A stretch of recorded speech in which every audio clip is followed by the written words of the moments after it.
चलिए सबको नमस्ते।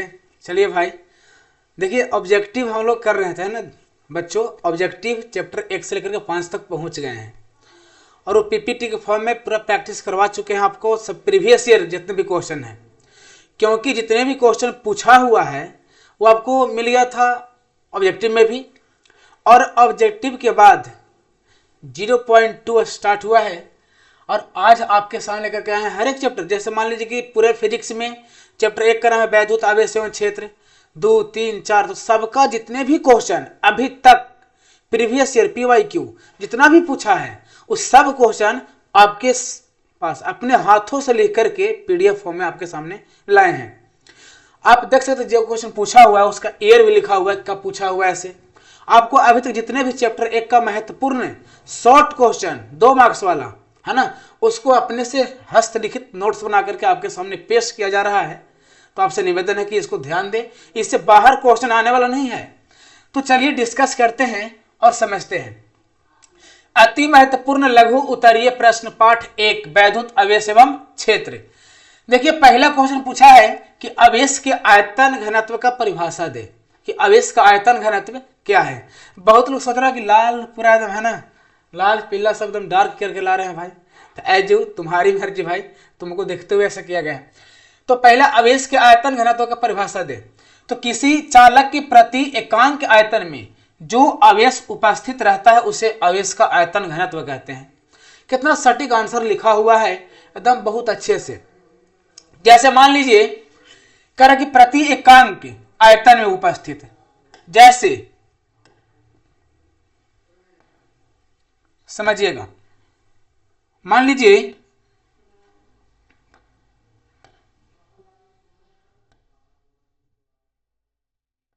देखिए प्रति एकांक आयतन में, तो ऊपर मान लीजिए कि V है और नीचे Q है। टोटल आयतन ऊपर रहेगा और टोटल चार्ज नीचे रहे, टोटल चार्ज बाई टोटल आयतन, टोटल चार्ज बाई टोटल आयतन। तो बहुत अच्छा है। आगे ध्यान दीजिए इसमें कि मान लीजिए कभी कभी पूछता है बच्चों कि आयतन ही नहीं, आपको पूछा रैखिक आवेश घनत्व भी, आपसे पूछेगा पृष्ठीय आवेश घनत्व भी, तो कुछ नहीं आपको रखना नहीं है। देखिए किसी चालक के प्रति एकांक आयतन में, जहां आयतन है तो समझिए कि आयतनिक आवेश घनत्व हो जाएगा, और आयतन को हटा करके यहाँ पे मान लीजिए कि लिख देते हैं लाइन, रेखा है ना, तब क्या हो जाएगा, रेखीय आवेश घनत्व हो जाएगा। और यहाँ पे रख दीजिए मान लीजिए कि क्षेत्रफल पृष्ठ प्रति एकांक क्षेत्रफल में, तो क्षेत्रीय आवेश घनत्व हो जाएगा। सब लोग समझ रहे हैं, आगे बढ़ते हैं क्या है ऐसे। नेक्स्ट इसका देख सकते हैं मात्रक कूलम्ब बाई मीटर क्यू, बीमा भी लिखा हुआ है ATL-3 और सूत्र है Q/V। यही पूछता रेखिक का, तो रेखिक का हो जाता कूलम्ब बाई मीटर और बीमा होता ATL-1। अगर पूछता क्षेत्रीय मतलब पृष्ठीय पूछता, तो पृष्ठीय में होता Q/A, तो Q/A मतलब कूलम्ब बाई मीटर स्क्वायर। आप देखिए आपको कैसे पढ़ना है, सब्जेक्टिव आपको कैसे पढ़ना है। कोई भी एक क्वेश्चन है उसके दाएं बाएं पूरा झांक लेना है पूरा अच्छे से ना। जैसे मान लीजिए कि पूछा है आयतन आवेश घनत्व, हो सकता पूछ दे पृष्ठीय आवेश घनत्व, हो जाए पूछ दे रैखिक आवेश घनत्व, तो इसके खानदान का जितना रिलेटेड आदमी है उस सभी से जान पहचान कर लेना है। ठीक, चलिए नेक्स्ट क्वेश्चन कि विद्युत क्षेत्र की तीव्रता से आप क्या समझते हैं। 2120 में सब पूछा हुआ, जैसे 2021 में पूछा है, 2020 में पूछा है। क्या उसका आंसर, विद्युत क्षेत्र के अंदर एकांक धनावेश द्वारा जितना बल अनुभव किया जाता है उसे उस क्षेत्र की तीव्रता कहते हैं। मतलब मान लीजिए सब क्षेत्र है मेरा है ना, अब इस क्षेत्र में कोई एकांक धनावेश आ गया, अब उस पे उस जगह पे कितना बल लग रहा है ना, स्रोत आवेश द्वारा, वह उस पॉइंट का, उस बिंदु का क्षेत्र की तीव्रता हो जाएगा। तो आप इसको याद कर सकते हैं, लिख सकते हैं, बहुत ही सुटेबल आंसर लिखा हुआ है। आपको गैस, एटम बम, परमाणु बम, हाइड्रोजन बम इस सब के चक्कर में नहीं रहना। ठीक, क्योंकि हाइड्रोजन में हो सकता है ब्लास्ट भी कर जाए, परमाणु में फूट भी सकता है, लेकिन ये जो लिखा हुआ है ये एकदम है ना बहुत अच्छा है, कभी आपके धोखा नहीं दे सकता। हाथों से लिखा गया, खुद विश्वास करो, हाथ से लिख करके आपके सामने लाया गया है। विद्युत क्षेत्र के अंदर समझे रहे, एकांक धनावेश द्वारा जितना बल अनुभव किया जाता है, मतलब इलेक्ट्रिक फील्ड की तीव्रता, टोटल बल और बाई को चाहिए चार्ज, एकांक आवेश, एकांक धनावेश, तो बल बाई आवेश। कभी कभी पूछता है बच्चा कि विद्युत क्षेत्र की तीव्रता का मात्रक बताओ चाहे बीमा बताओ, तो मात्रक बीमा आपको फॉर्मूला से निकल जाना है। कहीं भी आप फॉर्मूला याद कर लेते हो किसी भी चीज का, तो वहां से बहुत सारी चीजों का आप गणना कर सकते हो। कैसे? हमको फॉर्मूला याद है कि ऊपर बल है और नीचे मान लीजिए कि आवेश है, तो इसका यूनिट भी पता हो जाएगा, कूलॉम बाई, देखिए सॉरी एफ है तो न्यूटन, तो न्यूटन बाई कूलॉम, यहाँ पे गलती एम हो गया है ना, यहाँ पे सी लिख देना कूलॉम, न्यूटन बाई कूलॉम। बीमा पूछेगा तो बल का बीमा mL/t-2 और आवेश का बीमा 80 होता है, तो आप बता सकते हो यहाँ से कि विद्युत क्षेत्र की तीव्रता का बीमा भी क्या हो जाएगा। चलिए बहुत अच्छा, विद्युत क्षेत्र की तीव्रता से आप क्या समझते हैं, 21-20 सब पूछा हुआ है और यहाँ से क्वेश्चन बाहर ही आने वाला नहीं है, आप जितना भी शेयर कर सकते हो, है ना, जितने भी। थर्ड क्वेश्चन क्या कह रहा है, थर्ड क्वेश्चन है कि आवेश संरक्षण का सिद्धांत क्या है। देखिए 2022, 17, 20 तीन बार पूछा है, 17 में पूछा है, 20 में पूछा है, 22 में पूछा है कि आवेश संरक्षण का सिद्धांत क्या है। बहुत कुछ नया भी मिलेगा आपको, यहाँ पे बहुत कुछ नया भी मिलने वाला है, तो समझिए। लिखा है कि इस सिद्धांत के अनुसार किसी भी आवेश को न तो नष्ट किया जा सकता है और न तो नष्ट किया जा सकता है, न उसको निर्माण कर सकते हैं, दो बार लिखा गया है। उसको ना आप क्रिएट कर सकते हो, ना उसको डिस्ट्रॉय कर सकते हो, वेस्ट कर सकते हो। यही है आवेश संरक्षण का सिद्धांत। बस आपको देखिए वहां लिखा होता है क्या कि विद्यार्थी परीक्षार्थी यथासंभव अपने शब्दों में उत्तर दे, तो आपको अपने शब्दों में देना है उत्तर। तो लेके चले जाता हो एटम बम, परमाणु बम, वो आपका शब्द है, ऐसा थोड़ा। आपका शब्द ई है जो अभी हाथों से लिख करके आपके सामने लाए हैं, ये है अपने शब्दों में। इस सिद्धांत के अनुसार किसी भी आवेश को ना तो नष्ट कर सकते, ना निर्माण कर सकते, ना बना सकते हैं। अच्छा, ब्रह्मांड में कुल आवेश संरक्षित रहता है। ये सब जानकारी आप जब लिखिएगा तो एक जो जांच करने वाला होगा वो समझ जाएगा कि बच्चा मेहनत किया है, अपने शब्दों में उतार दिया है, पिरोया है इसको। देखिए इसका खोज कौन किया था, आवेश संरक्षण के सिद्धांत का खोज कौन किया था, याद कर लो, बेंजामिन फ्रैंकलिन ने इसका खोज किया था कि देखिए भाई ब्रह्मांड में कुल आवेश हमेशा संरक्षित है। इस कथन को कौन बताया थे, बेंजामिन फ्रैंकलिन। कैसे भाई, तो आप देख सकते हैं यहाँ पे कि मान लीजिए देख सकते हैं यहाँ पे सोडियम पे एक प्लस चार्ज है, यहाँ क्या थी क्लोरीन पर एक माइनस चार्ज है। कुल आवेश कितना हो गया, 0। तो कुल आवेश इधर भी 0 है और कुल आवेश यहाँ पर भी कितना है, 0, यानी कोई परिवर्तन हुआ नहीं। यहाँ भी संरक्षित पहले जितना था, रिएक्शन के बाद भी उतना ही आवेश अभी भी है। तो आप ऐसे समझा सकते हो, लिख सकते हो, आपको एकदम 2 में 2 मार्क्स मिलेगा एकदम, है ना। राइटिंग ठीक रहेगा, आपका ढंग का आंसर है जैसे हम लिखे हैं वैसे, है ना, तो कोई दिक्कत ही नहीं है फिर। चलिए आपके डिक के चंदन एजुकेटरी विकास सर, चलिए भाई आगे ध्यान दो। क्वेश्चन नंबर 4 क्या कह रहा है, क्वेश्चन नंबर 4 भी पूछा है। कब पूछा है भाई, यहाँ पे लिखा हुआ है, लिखा नहीं लेकिन आपको पता है 2020 में पूछा है और 2024 में पूछा है ना, 2020 और 24 कि दो समान विद्युत धन आवेश के निकाय के लिए विद्युत बल रेखाएं खींचे। तो आपको पता है कि विद्युत बल रेखा खींचना है, तो आप समझो, मान लीजिए कोई आवेश ई प्लस चार्ज और ये भी प्लस चार्ज, तो जो यहां से लाइन निकलेगा यहां से निकलेगा तो विरोध करेगा, इसको दोनों सेम है, तो यहां से ऐसे मुड़ जाएगा, ये मुड़ जाएगा, रिपेल करेगा, विकर्षित करेगा। चूंकि दोनों के दोनों जो आवेश है वो है धनावेश है, पॉजिटिव चार्ज है, और दोनों रिपेल करेगा, विकर्षित करेगा।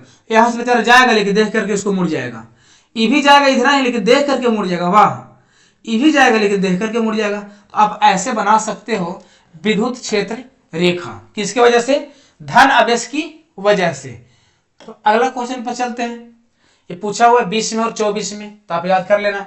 हाँ ये तो बड़ा एकदम अच्छा क्वेश्चन है भाई, ये भी पूछा हुआ है 2016 में, 2016 में ही नहीं, ये पूछा हुआ है 23 में भी, है ना, 23 में पूछा है, 22 में पूछा है कि परावैद्युत शक्ति एवं अपेक्षिक परावैद्युतांक को लिखे। आप क्या समझते हैं ना इस परावैद्युत शक्ति और अपेक्षिक परावैद्युतांक से। देखिए साफा लिखा हुआ है कि अपेक्षिक परावैद्युतांक किसी माध्यम का परावैद्युतांक एवं निर्वात का परावैद्युतांक के अनुपात को, कोई माध्यम का परावैद्युतांक एम है और मान लीजिए निर्वात का परावैद्युतांक ई नॉट है, दोनों का जो रेशियो होता है उसी को बोलते हैं अपेक्षिक परावैद्युतांक, है ना। तो अपेक्षिक परावैद्युतांक समझ में आ गया। देखिए कभी कभी पूछता है फॉर्मूला, आपको ऑब्जेक्टिव क्या पूछेगा यहां से वो भी हम लिख ही दिए बगल में, क्या क्या ऑब्जेक्टिव इससे बन, आपको डबल फायदा हो गया। सब्जेक्टिव 2 मार्क्स का तो करा ही रहे, अब यहां से क्या क्या ऑब्जेक्टिव पूछेगा ये भी साथ में लिख दिया। पूछा ईआर का रिलेटिव यानी अपेक्षित परावर्तांक, माध्यम का परावर्तांक ऊपर और निर्वात का नीचे, तो ये चीज को समझना है ना। अब बताओ, चलिए अब देखो नेक्स्ट, ये समझ में आ गया। वायु का परावर्तन कितना होता है, वायु का ध्यान दीजिए, वायु के लिए अपेक्षित परावर्तनांक 1 होता है और जल के लिए कितना होता है 80। जल के लिए 80 याद कर लो और वायु के लिए 1। पूछा हुआ क्वेश्चन, जल का अपेक्षित परावर्तनांक कितना होता है 80, वायु का अपेक्षित कितना होता है 1। चलिए बहुत बढ़िया। अगर एफ नॉट है, अगर बल पे तो निर्वात में जितना बल लगेगा से ऊपर और माध्यम में जितना बल लगेगा से नीचे। लेकिन आप इसको मत याद करना, ठीक, आप इसे याद ही मत करो, आप याद कर लो किसी भी माध्यम का परावर्तनांक बटा निर्वात का परावर्तनांक। चलिए आगे बढ़ते हैं। परावैद्युत शक्ति क्या है, वैद्युत क्षेत्र का तीव्रता को वह अधिकतम मान, वैद्युत क्षेत्र के तीव्रता को वह अधिकतम मान जो किसी भी पदार्थ को है ना या किसी परावैद्युत माध्यम को अचालक बना रहे। कह रहा है कि वैद्युत क्षेत्र का तीव्रता को वह अधिकतम मान जहां तक परावैद्युत माध्यम अचालक बना रहे। देखिए परावैद्युत माध्यम कभी कभी अचालक तो कभी कभी कुचालक, लेकिन कहता है कि विद्युत क्षेत्र की तीव्रता को कितना वैल्यू रखा जाए मैक्सिमम, जहां तक वो अचालक बना रहे, तो उसी को बोलते हैं कोची परावैद्युत शक्ति। उस विद्युत क्षेत्र की तीव्रता को बोलते हैं क्या चीज भाई, तो परावैद्युत शक्ति। जहां तक कोई भी परावैद्युत पदार्थ अपने अचालक गुणों को बरकरार रखे। क्या ऑब्जेक्टिव याद करना है इसका, एसआई मात्रक याद कर लो। परावैद्युत शक्ति का एसआई मात्रक क्या होता है, तो एसआई मात्रक इसका होता है वोल्ट बटा मीटर, वोल्ट बटा मीटर। और वायु का परावैद्युतांक शक्ति भी याद कर लो कि वायु का परावैद्युत शक्ति कितना होता है 3 × 10 के पावर 6 वोल्ट बटा मीटर। लीजिए नेक्स्ट क्वेश्चन पूछा है, ये न्यूमेरिकल है, बहुत बढ़िया। ये पूछा 2024 में, लीजिए एकदम टटके एकदम है ना, एकदम टटका है बाबू, बस सिक्कल भी नहीं। देखो किसी बंद पृष्ठ के अंदर में है ना 2 × 10 के पावर -6 किलोमीटर द्विध्रुव आघूर्ण का एक द्विध्रुव रखा गया है, तो कुल फ्लक्स कितना होगा। आपको पता है कि द्विध्रुव में टोटल आवेश हो जाता है 0, एगो प्लस क्यू एगो माइनस क्यू, तो प्लस माइनस 0 खत्म, टाटा बाय बाय है ना। तो एक प्लस क्यू एक माइनस क्यू, अब प्लस क्यू माइनस क्यू मिलकर के पूरा 0 हो गया, तो कुल आवेश गॉस लॉ है ना, कुल आवेश और बटा में कुल आवेश और बटा में हो गया कुछ भाई एप्सिलॉन नॉट। अब यहाँ पे ध्यान देना है कि कुल आवेश 0 हो गया, तो कुल आवेश 0 हो गया, तो 0 बटा एप्सिलॉन नॉट यानी फाई 0 हो गया। का भाई फाई 0। चलिए इसे पूछल क्वेश्चन है, नजरअंदाज कर ला तो समझ ला बिंदु नंबर गलवा तो है 2024 में है ना, लिख दिए। ये हाथ से लिख करके लाए हैं कि नजर न कोई लगा दे। कर किसी अनाविष्ट वस्तु पर 10 के पावर 19 इलेक्ट्रॉन दिया जाता है, मतलब कोई वस्तु है जिस पर कोई चार्ज नहीं है, कोई आवेश नहीं है, और उसको कितना इलेक्ट्रॉन दिया जा रहा है 10 के पावर 19 इलेक्ट्रॉन। तो अब बताओ कि जब इतना इलेक्ट्रॉन दिया तो उस पर कितना आवेश आ जाएगा। तो आपको भाई पता है कि देखो आप पढ़े क्वांटमीकरण, आवेश का क्वांटमीकरण, कि कुल आवेश का फॉर्मूला होता है Ne। n क्या है, तो n है नंबर ऑफ इलेक्ट्रॉन, n क्या है नंबर ऑफ इलेक्ट्रॉन, n है नंबर ऑफ इलेक्ट्रॉन, तो Ne, तो n कितने इलेक्ट्रॉन बताओ भाई 10 के पावर 19, तो 10 के पावर 19 और एक इलेक्ट्रॉन पे आवेश कितना 1.6 और 10 टू द पावर -90, मल्टीप्लाई कर लो इसको, कुल आवेश आ गया। कोई वस्तु पर कोई आवेश नहीं था, आप दे दिए उसको इलेक्ट्रॉन बाहर से, और ऋणावेशित हो गया, नेगेटिव चार्ज हो गया, कितना इतना, कितना बताओ कैलकुलेशन करोगे भाई तो ये खत्म हो जाएगा ना। देखो यहाँ पे 1.6 बचेगा, इतना माइनस 1.6 खत्म हो गया, देखिए खत्म, तो बचेगा 1.6। अब 1.6 माइनस में कि प्लस में, तो इलेक्ट्रॉन उसमें भरा जा रहा है तो माइनस में हो जाएगा, और निकालेगा तो प्लस में हो जाएगा। चलिए नेक्स्ट क्वेश्चन, ये सब दिन दहाड़े क्वेश्चन है बाबू, दिन दहाड़े एकदम आ जाएगा, एकदम छप जाएगा, वायरल क्वेश्चन है एकदम, वायरल क्वेश्चन बोलता है तो नहीं, वही चीज कर रहा है। लाल पेड़ दिखाई दे रहा है ना, बस समझ रहा तुम्हारे डिमांड के अनुसार हम फिर कलर कर दिए हैं। चलिए, 5 सेंटीमीटर त्रिज्या के गोले पर इतना आवेश है, तो आवेश का पृष्ठ घनत्व, तो पृष्ठ घनत्व का फॉर्मूला कुल आवेश बटा में कुल क्षेत्रफल, आयतन आवेश, कुल आवेश बटा कुल आयतन, समझे। अब बताओ, कुल आवेश बटा में कुल क्षेत्रफल, तो कुल आवेश बटा में कुल क्षेत्रफल सिग्मा हो गया। कुल आवेश दिया हुआ है, आपको पता है कि गोला के क्षेत्रफल का फॉर्मूला होता है 4 पाई आर स्क्वायर, तो 4 पाई आर स्क्वायर और 31.41, जब इसको कैलकुलेशन करोगे तुम तो पाई का वैल्यू 3.41, जब काटोगे इसको तो कट जाएगा और वैल्यू आएगा कितना भाई 10 के power -3 coulomb per metre square. पृष्ठीय तो स्क्वायर, आयतन है तो क्यू, अब अगर रखिए तब यहाँ कूलम बाई मीटर हो जाता। इसको आपको देख लेना है एक बार ध्यान से, हर एक चैप्टर का मिलेगा, एक चैप्टर का आपको शॉर्ट वाला ऐसे ही लिख करके देंगे हम, टेंशन कर लेना है। जिंदा रहो तो फिर शर्मिंदा मत रहो, ठीक। आगे है कि विद्युत फ्लक्स की परिभाषा दीजिए, इसको देख लीजिए, थोड़ा सा फूक लेते हैं तो इसको।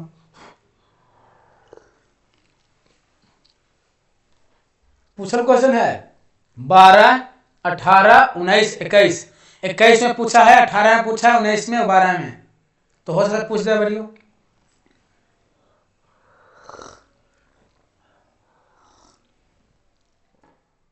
ध्यान दीजिए, विद्युत फ्लक्स की परिभाषा दीजिए, इसकी ऐसा ही मात्रा है।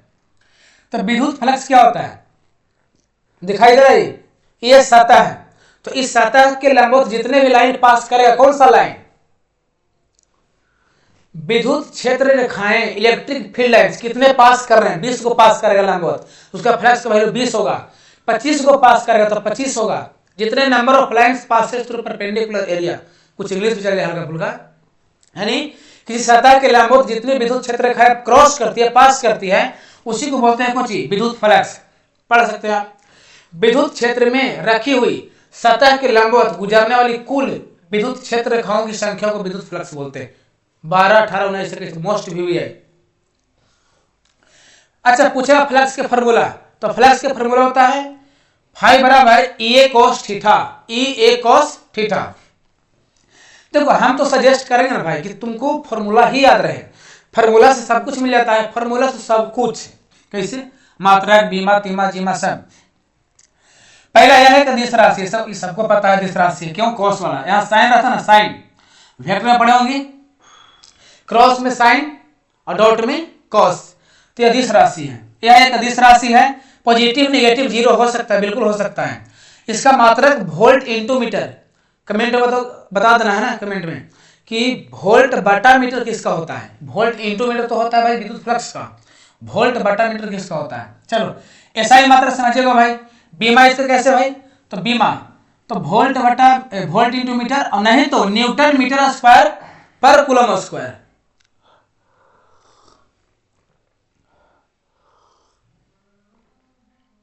बिना है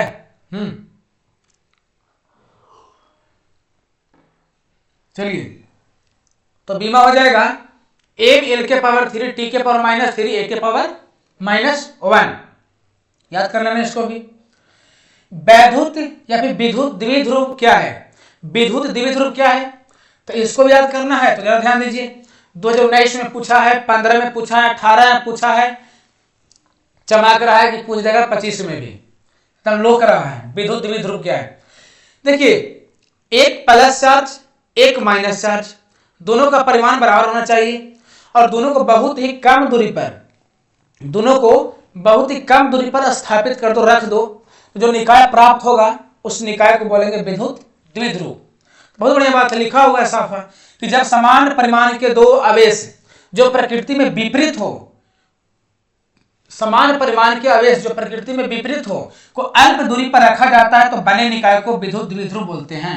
का आपको देखो, आपको यहां से भी सीखना है कि हम कैसे लिख रहे हैं, हमको क्या क्या चीज लिखना है, टू द पॉइंट लिखना है। बहुत लोग बात घुमा घुमा के लिख करके भर देता है पेज, वैसे नंबर नहीं मिलता है।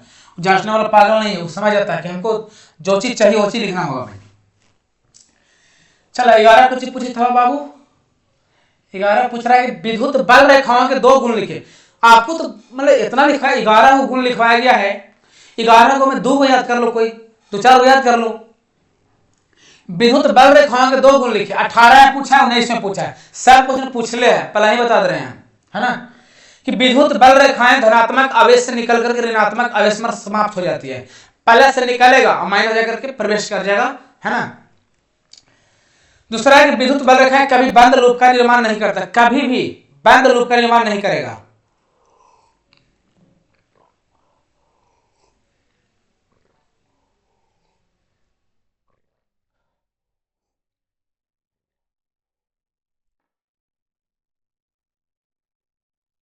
हालांकि चाय जो है चाइना का देन है, कि चाइना ने छोड़ के चल गया बेचारा, हम लोग ढूंढ रहे हैं।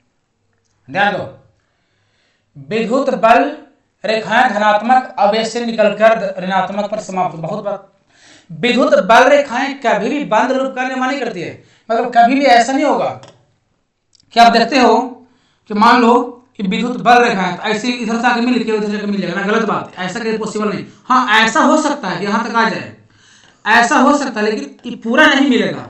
इसी को बोलते हैं कि बंद लूप का निर्माण कभी नहीं करेगा। कौन नहीं करेगा बंद लूप का निर्माण? विद्युत क्षेत्र रेखाएं। तीसरा है कि विद्युत बल रेखाएं कभी एक दूसरे को काटती नहीं। तो पूछता है 2 मार्क्स में आपका क्वेश्चन कि विद्युत बल रेखाएं एक दूसरे को क्यों नहीं काटती है, ये भी ध्यान दो। विद्युत बल रेखाएं कभी एक दूसरे को क्यों नहीं काटती है भाई, इसका भी आंसर इसमें होगा, आगे ध्यान देंगे हम लोग। चलिए 3 हो गया, आपको कम से कम 4 याद कर लेना है, 4 याद कर लो और लिखना वही गुण जो सबसे मतलब फेमस हो, हाईलाइट हो जबरदस्त, ताकि तो देखते हैं पता चले हाँ ये ठीक है। आगे पूछा किसी गॉसियन पृष्ठ में -q + 2q - q आवेश है तो परिणामी विद्युत फ्लक्स क्या होगा। देखो जब भी विद्युत फ्लक्स बोले तो हमेशा गॉस के नियम लगा दो कि टोटल फ्लक्स पूछे तो q इनसाइड, टोटल आवेश ऊपर और एप्सिलॉन नॉट नीचे। तो टोटल आवेश ऊपर, एप्सिलॉन नॉट नीचे, टोटल आवेश -q + 2q - q, minus minus 2 minus और 2 प्लस, खत्म, 0। कोई आवेश है ही नहीं अंदर, मतलब कोई आवेश नहीं है। और जब कोई आवेश नहीं है तो आवेश 0, तो फ्लक्स भी 0। चलो 13 क्या कर रहा है कि मुक्त आकाश का विद्युतशीलता का मात्रक को बीमा, ये भी पूछा 18-19 में, ध्यान देना है। एप्सिलॉन नॉट, मुक्त आकाश का विद्युतशीलता मतलब एप्सिलॉन नॉट पूछा, इसका मात्रा क्या होता है और इसका बीमा क्या होता है। हम सब कुछ बता रहे हैं कि बीमा कितना होता है, मात्रक कितना होता है और इसका वैल्यू कितना होता है, मान कितना होता है। देखो भाई एप्सिलॉन को बोलते हैं मुक्त आकाश का विद्युतशीलता, है ना, इसका वैल्यू होता है 8.85 × 10⁻⁻12। मात्रक देख सकते हो। अच्छा पूछता है ऑब्जेक्टिव में इसका मात्रक, तो ऑब्जेक्टिव में इसको भी याद कर सकते हो तुम इसको ना, यानी 8m-1। चलिए बीमा याद कर, देखिए बीमा लिखा हुआ है -1 m - 1 l - 3 t4 a⁻²। ये पूछता है सब ऑब्जेक्टिव के लिए सब है, और 2 मार्क्स में पूछेगा तो भी बन जाएगा। आगे की विद्युत द्विध्रुव अघूर्ण को परिभाषित कीजिए और मात्रा को बीमा लिखना है। विद्युत द्विध्रुव अघूर्ण क्या है हम बताएं, एक +q एक -q, दोनों के बीच का दूरी जितना भी है, आपको करना क्या है कि विद्युत द्विध्रुव के किसी एक आवेश, विद्युत द्विध्रुव के कोई एक आवेश को लेना है और दोनों के बीच के दूरी को लेना है और दोनों को आपस में मल्टीप्लाई कर देना है, गुना कर देना है, तो मिल जाएगा कुछ ही विद्युत द्विध्रुव आघूर्ण। देख सकते हैं यहाँ पे लिखा हुआ है, आपको हिंट कर दिया आपको समझने के लिए। एक -q एक +q, दोनों के बीच का distance 2l, l + l, formula हो गया 2ql, एक आवेश दोनों के बीच का दूरी, मात्रा कूलम × मीटर, क्यों यहाँ कूलम और लंबाई था मीटर, किलोमीटर, बीमा हो जाएगा ATL, ATL नहीं बची ATL।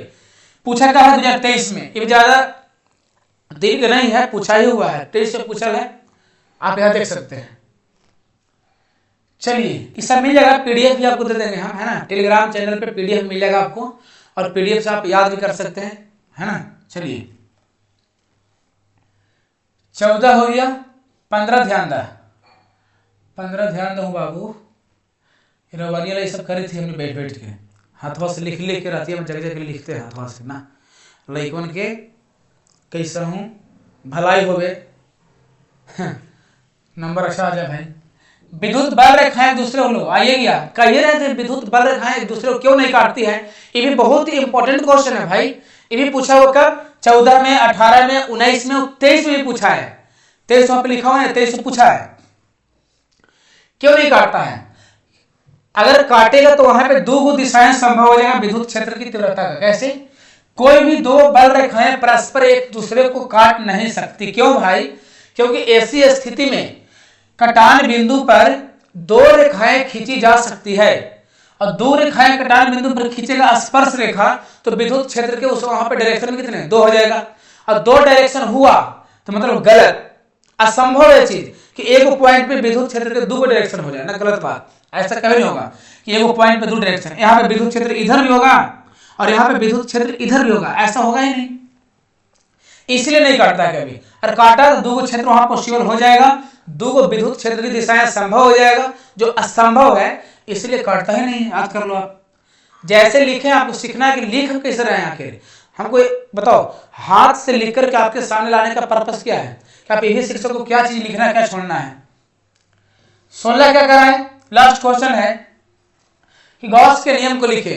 ये भी पूछा है 24 में, 19 में, 20 में। 24, 19, 20 क्या पूछा है कि गॉस के नियम किसी भी बंद सतह से निर्गत कुल विद्युत फ्लक्स उसके अंदर उपस्थित कुल आवेश का 1/f सेलेनोड गुना होता है। गॉस बाबा कहते हैं, बाबा मौसम कुछ बोल दो। गॉस बाबा बोलते हैं कुल फ्लक्स कितना होगा, कुल फ्लक्स कितना होगा। तो कुल फ्लक्स के लिए आपको याद करना है ना, कुल फ्लक्स की टोटल आवेश ऊपर और बटा में एप्सिलॉन नोट, यहां से निकलता है कुल फ्लक्स। तो कुल फ्लक्स निकालने के लिए नियम दिया है गॉस बाबा, है ना। आप देख सकते हो जितना भी क्वेश्चन आपके सामने है, इस सब आप ही के लिए करवाया गया, ताकि इसे देखो अच्छा लगा तो भाई, अगर अच्छा लगा आपका जो आपके लिए जो प्रयास किए वो आपको अच्छा लगा तो लाइक कर दो, सब्सक्राइब कर दो, और अधिक से अधिक बच्चों के पास पहुंचा दो। आपके विकास दर हाथों से लेकर आपके लिए खाना लाए, जैसे आपके घरों में खाना मिलता है। तो 15 क्वेश्चन था, 1, 2, 3, 4, और सब अच्छा है तो भाई बता देना, ये आपके लिए लाया गया है। ठीक है, ऐसे ही मिलते हैं फिर नेक्स्ट दूसरा वीडियो के इंतजार कीजिए, और दूसरा में मिलेगा आपको। अच्छा एक बात और, जो सेकेंड वीडियो आएगा इसका ना, उसमें क्या रहेगा, लॉन्ग दीर्घ उत्तरीय प्रश्न, कि एक चैप्टर का दीर्घ उत्तरीय प्रश्न कौन कौन सा बन सकता है, उसी दीर्घ उत्तरीय प्रश्न को आपके सामने लाएंगे हम। देखो ऑब्जेक्टिव तो पहले ही हो गया, 2 मार्क्स वाला आज हो गया, लॉन्ग वाला हो जाएगा, फिर दूसरा में जाएंगे शॉर्ट लॉन्ग, ऐसे करते करते पूरा पहुंच जाएंगे। आप देख सकते हैं ऐसे हाथों से मिलेगा नोट्स, तो आपके पास नोट्स भी हो जाएगा। चलिए ठीक है, कोई बात नहीं, बाकी कल। नमस्ते कुंदन जी।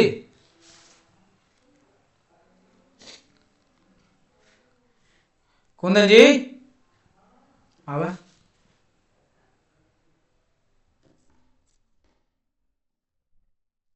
और भी